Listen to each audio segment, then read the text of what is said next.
আয়াতের মধ্যে আল্লাহ তাআলা বলছেন, ইন্না আরাদনাল আমানাতা আলাস সামাওয়াতি ওয়াল আরদি ওয়াল জিবাল। আল্লাহ রাব্বুল আলামিন এই কোরআনুল কারীমের আমানত সর্বপ্রথম কিন্তু মানুষকে দিতে চায় নাই। কথাগুলো একটু মনোযোগ সহকারে শুনবো, ইনশাআল্লাহ বুঝে আসবে। বলতেছিলাম আল্লাহ তাআলা নিজেই বলছেন, আমি এই কোরআনুল কারীমের আমানত সর্বপ্রথম মানুষকে দিতে চাই নাই। তাহলে কোরআনুল কারীমের আমানত সর্বপ্রথম কাকে দিতে চেয়েছে? আল্লাহ তাআলা বলেন আলাস সামাওয়াত। সামাওয়াত মানে হচ্ছে আকাশ, আসমান।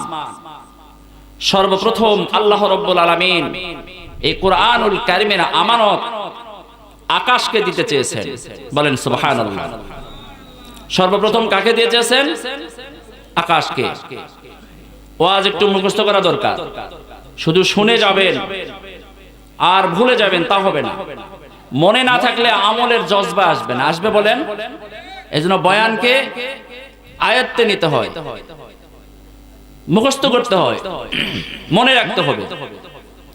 তো বলতেছিলাম সর্বপ্রথম আল্লাহ রাব্বুল আলামিন কোরআনুল কারীমের আমানত কাকে দিতে চাইছেন? আকাশকে, আসমানকে।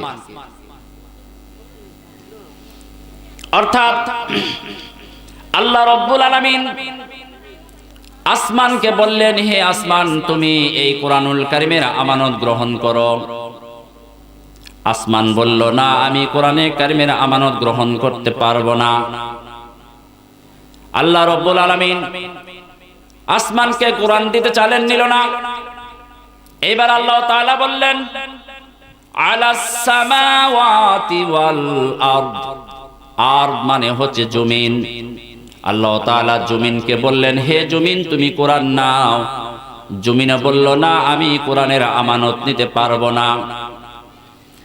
জমিন অস্বীকার করলো, কোরআন শরীফ নিল না। এবার আল্লাহ তাআলা বলেন আলাস সামাওয়াতি ওয়াল আরদি ওয়াল জিবাল। জিবাল মানে পাহাড়। আল্লাহ রাব্বুল আলামিন পাহাড়কে বললেন, হে পাহাড়, তুমি কোরআন নাও। পাহাড় বলল, না, আমি কোরআনের আমানত গ্রহণ করতে পারবো না। আল্লাহ রাব্বুল আলামিন আসমানকে যখন কোরআন দিতে চাইলেন, নিল না। জমিনকে কোরআন দিতে চাইলেন, নিল না। পাহাড়কে বললেন, হে পাহাড়, তুমি কোরআন নাও। পাহাড়ও বলল, না, আমি কোরআনের আমানত নিতে পারবো না। বরং তারা ভীত হলো, কম্পিত হয়ে পড়ল, কোরআনের আমানত তারা গ্রহণ করতে পারল না। আল্লাহ রাব্বুল আলামিন তাদের সামনে যখন এই আমানত তুলে ধরলেন, এই আয়াতের তাফসীরের মধ্যে আসছে, যখন আল্লাহ রাব্বুল আলামিন তাদের সামনে এই আমানত তুলে ধরলেন, তারা আল্লাহ রাব্বুল আলামিনকে জিজ্ঞাসা করেছিল, প্রশ্ন করেছিল যে, আল্লাহ গো, আমরা যদি আমানত গ্রহণ করি তাহলে এর কি কোনো পুরস্কার পাবো? এর কি কোনো প্রতিদান পাবো? আল্লাহ রাব্বুল আলামিন বললেন, হ্যাঁ, অবশ্যই তোমরা প্রতিদান পাবে, অবশ্যই তোমরা এর পুরস্কার পাবে। তখন তারা বলল, আল্লাহ, আমরা একটু জানতে চাই সেই পুরস্কারটা কি?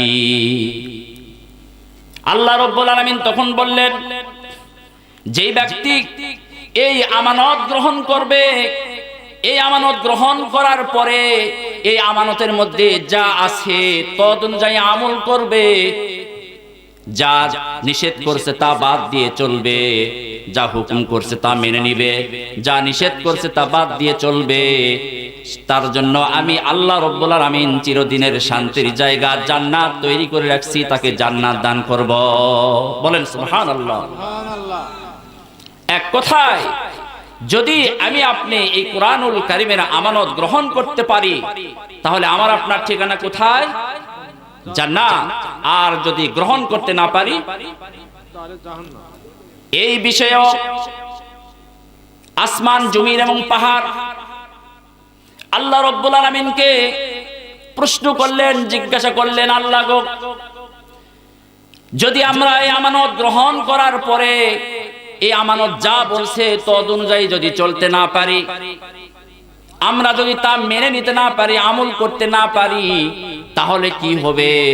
আল্লাহ রাব্বুল আলামিন তখন বললেন, যে ব্যক্তি আমানত গ্রহণ করার পরে আমানত অনুযায়ী আমল করবে না, যা বলছে তা মেনে নিবে না।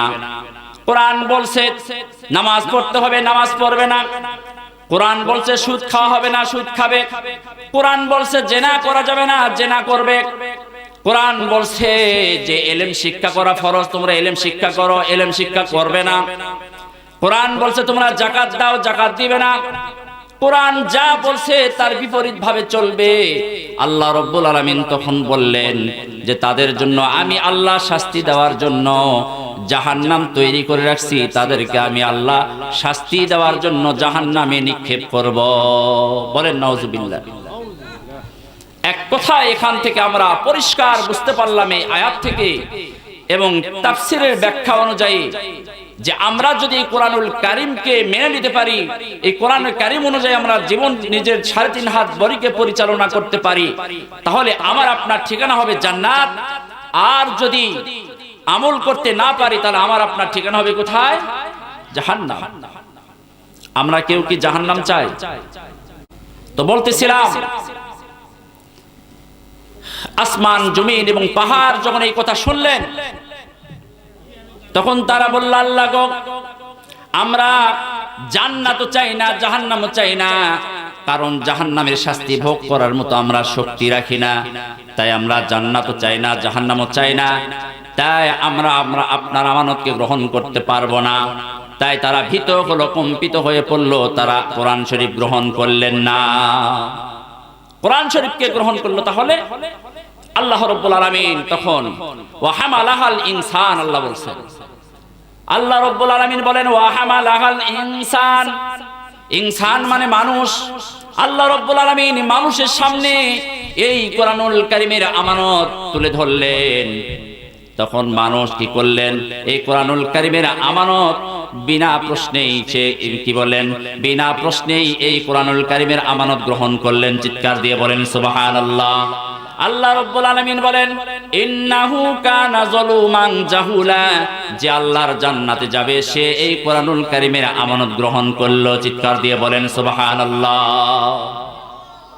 যে আল্লাহর জান্নাতে যাবে সে এই কোরআনুল কারীমের আমানত গ্রহণ করলো। কোরআনুল কারীমের আমানত সবাই গ্রহণ করতে পারবে না, কোরআনের আইন সবাই মেনে নিতে পারবে না, কোরআনকে সকলেই কোরআন অনুযায়ী জীবন যাপন করতে পারবে না। যাকে আল্লাহ তাআলা নেক দৃষ্টিতে তাকান, আল্লাহ যার মঙ্গল চান, কল্যাণ চান, আল্লাহ যাকে জান্নাতি হিসেবে কবুল করেন, সেই এই কোরআনুল কারীমের আমানত গ্রহণ করতে পারে। জোরে বলেন ঠিক কিনা?